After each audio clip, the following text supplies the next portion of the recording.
ചങ്ങരംകുളം മൂക്കുതല മടത്തിപ്പാടത്ത് വെച്ച് 6 സംഘം യുവാവിനെ മർദ്ദിച്ചതായി പരാതി. മൂക്കുതല സ്വദേശി അണ്ടമുക്കിൽ വിപിനെയാണ് ആക്രമിച്ചത്. മോട്ടോർ സൈക്കിൾ വാങ്ങിയതിന്റെ അടവ് തെറ്റിയെന്നാരോപിച്ചുകൊണ്ട് ഫൈനാൻസ് കമ്പനിയിലെ ജീവനക്കാരാണ് മർദ്ദിച്ചതെന്ന് വിപിൻ പറഞ്ഞു. വെള്ളിയാഴ്ച രാവിലെ ഫൈനാൻസ് കമ്പനിയിലെ ജീവനക്കാർ തിരഞ്ഞു വന്നിരുന്നു. ആ സമയം വിപിനെ കാണാൻ സാധിച്ചിരുന്നില്ല. വെള്ളിയാഴ്ച വൈകിട്ട് 6:30 വയലോരത്ത് സുഹൃത്തുക്കളുമായി ഇരുന്നിരുന്ന വിപിനെ മോട്ടോർ സൈക്കിൾ എവിടെയെന്ന് ചോദിച്ചുകൊണ്ടായിരുന്നു അക്രമി സംഘം തലയ്ക്കും ദേഹത്തും മർദ്ദിച്ചതെന്ന് വിപിൻ പറഞ്ഞു. പരിക്കുപറ്റിയ വിപിൻ ചങ്ങരംകുളത്തെ സ്വകാര്യ ആശുപത്രിയിൽ ചികിത്സ തേടി. ചങ്ങരംകുളം പോലീസിൽ പരാതി നൽകിയിട്ടുണ്ട്.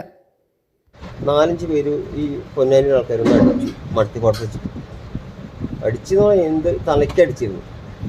അവർ കുറച്ച് ആൾക്കാർ പിടിച്ച് മറ്റൊരടിക്കുക, അങ്ങനെ അടിച്ചിട്ടാണ്. അപ്പോൾ ഞാൻ അവിടെ ഹോസ്പിറ്റലിൽ വന്നത്. ഹോസ്പിറ്റലിൽ എനിക്ക് തീരെ വയ്യാതെ, എന്താ വെച്ചാൽ ഞാൻ അത് പോകണമെന്ന് ചോദിച്ചപ്പോൾ എനിക്ക് തീരെ വയ്യപ്പെടും. അപ്പോൾ ഞാൻ മണിയേട്ടനെ വിളിച്ച് വന്നു, എനിക്ക് വയ്യ തീരെ, ഹോസ്പിറ്റലിൽ പോകണം പറഞ്ഞു. അപ്പോൾ സ്റ്റേഷനിൽ വിളിച്ചപ്പോൾ സ്റ്റേഷനിൽ നിന്ന് പറഞ്ഞു എന്നോട് ഹോസ്പിറ്റലിൽ പോയി പറഞ്ഞു. അത്രയ്ക്കായിരുന്നു. അവർ ഇന്ത്യൻ ഫൈനാൻസ് തെറ്റിയെന്ന് പറഞ്ഞിട്ട് എന്നെ അടിച്ച്. തെറ്റിയിട്ടുണ്ട്, ഇന്ത്യ തെറ്റിയിട്ടുണ്ട്, ഞാൻ കൊടുക്കാമെന്ന് പറഞ്ഞിട്ടുണ്ട്. അവരടിക്കണമെന്ന് എന്നോട് പറഞ്ഞു. കുറച്ചൊന്നുമില്ല, കുറേ ആൾക്കാർ 5-6 ആൾക്കാർ വന്നു. ഒരാൾ പിടിച്ചെടുക്കുക, എൻ്റെ ഒപ്പമുള്ള ആൾക്കാരെ കൂടി. ഞാൻ നിന്ന് അവിടെ, കാരണം എന്നെ അടിച്ചുപോയി.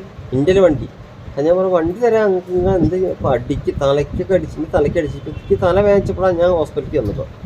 ഇത്ര ഞാൻ വീട്ടിലായിരുന്നു. ഇത് 6:30 നടന്ന എൻ്റെ വലിച്ചിൻ്റെ മക്കളൊക്കെ വന്നിരുന്നു. ഞാൻ ഹോസ്പിറ്റലിൽ പോകേണ്ട, പോലീസിൽ വിളിച്ചു, അയാളോട് പറഞ്ഞു.